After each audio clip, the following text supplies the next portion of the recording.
Remember Charlie Kirk for who he was, a white supremacist, because the white supremacists haven't forgotten. Here's footage from a Charlie Kirk vigil in Huntington Beach, California. White man, fight back! White man, fight back! White man, fight back! White man, fight back! White man, fight back! It's entirely possible to think that live footage of a man being shot in 4K is very brutal and represents something bad for the state of political violence in the United States.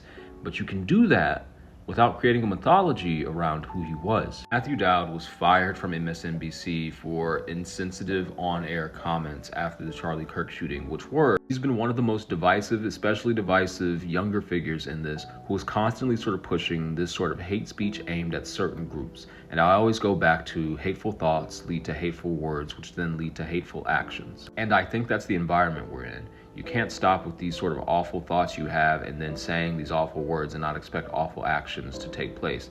That's the unfortunate environment we're in, which is just a prudent analysis of who Charlie Kirk was and what his message was. I don't revel in that man's death. I truly don't, but he was not a hero, and he was no Martin Luther King as people are comparing them to. In fact, he thought that Martin Luther King was a bad person. He believed that the Civil Rights Act was a mistake. He believed that black people were better off during the 1940s.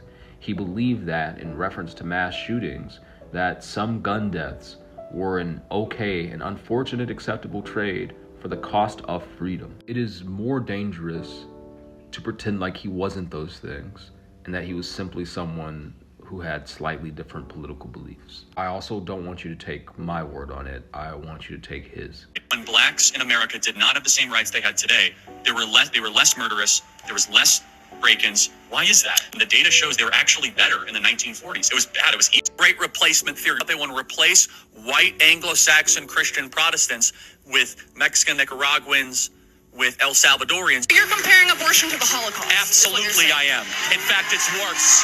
It's worse.